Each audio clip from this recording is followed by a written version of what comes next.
आज के बुझारत में बाप दादा कभी भी नहीं कहा, हमेशा बाप और बाबा। बाप है 9 लाख वाला बाप और बापू जी हैं बाबा। बाबा मैंने दादा। तो बाबा ने कहा बच्चे, आप बच्चों के परिवर्तन का प्रोसेस चल रहा है। और कहाँ चल रहा है प्रोसेस? तो जहाँ चल रहा है ना, बापू जी चला रहे हैं ना, बापू जी कर रहे हैं ना काम, और बच्चे साथ में कर रहे हैं। जो बाप की श्रीमत पर चलते हैं बच्चे, वो यहाँ पर काम चल रहा है ना। प्रोसेस कहाँ चल रहा है? परिवर्तन का प्रोसेस क्या है ये भी नहीं उनको पता। तो उनको पता ही नहीं है कि हम क्या बोलते हैं।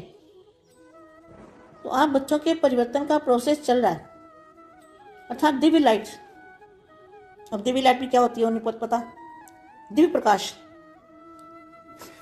जैसे बादल होते हैं ना सफ़ेद, पहाड़ों पे जाओ तो बादल निकले, बादल दिखेंगे तुम्हें और बादल दिखेंगे तो कभी कभी ऐसा हो जाएगा कोई एक दूसरे को बंदा नज़र भी नहीं आएगा। कभी कभी ऐसा भी हो जाता है, कोई मकान भी नहीं नज़र आएगा, कुछ भी दिखाई नहीं देगा, ऐसा धुंध ज़बरदस्त आ जाती है। तो इसी तरह से जो दिव्य लाइट है, अर्थात दिव्य लाइट आपके परिवर्तन का कार्य कर रही है। मतलब दिव्य लाइट परिवर्तन का कार्य कैसे कर रही है? दिव्य लाइट की अनुभूति कर रहे हैं बच्चे। बच्चे, बेहद के बच्चे जो हैं वो दिव्य लाइट की अनुभूति कर रहे हैं। तो अनुभूति करेंगे तो आ भी जाएगी लाइट। तो दिव्य लाइट आपके परिवर्तन का कार्य करेगी। आपका एक एक संकल्प भी लाइट है। बोलो कितनी अच्छी बात लिखी है।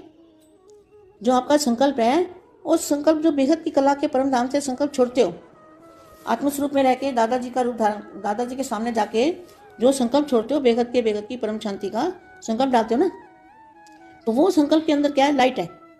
आपका एक एक संकल्प भी लाइट है। और जब आपके संकल्प खुशी के, उमंग उत्साह के और गुणों से भरपूर होते हैं, तो परिवर्तन की स्पीड तीव्र हो जाती है। और जब आप भारी होते हो, उदास होते हो, दिल चकित हो जाते हो, चिंता या डर के संकल्प अर्थात किसी भी तरह का कोई भी नेगेटिव संकल्प परिवर्तन के प्रोसेस को स्लो कर देता है। स्लो कैसे होता है? जब आत्मा को भी दुख महसूस करती है और वो सोचती ज़्यादा है, संकल्प ज़्यादा चलते हैं, नेगेटिव संकल्प चलते हैं, कभी गुस्सा आ जाता है, तो ये जो संकल्प होते हैं ना, ये वायुमंडल को भारी कर देते हैं और आत्मा को भी भारी कर देते हैं। अगर निसंकल्प आत्मा होगी और जो हो रहा है उसको साक्षी होकर देखें। बच्चों को क्या करना है? जो भी हो रहा है उसको साक्षी होकर देखो। कोई दुख आए, तकलीफ आए, कुछ भी हो जाए, मगर अनिश्चय नहीं होना चाहिए, हल्का रहना चाहिए। हल्का माना लाइट का शरीर, लाइट की बॉडी का अनुभव करना चाहिए। तो ज्ञानी तो आत्मा जो होती है ना, वो दुख सुख में समान समझती है और वो हल्की रहती है, फीलिंग में कम आती है, क्योंकि वो आत्मा का जो अंदर, आत्मा के अंदर पावर है, उस पावर से उसको दुख सुख की फीलिंग कम आती है, नहीं आती।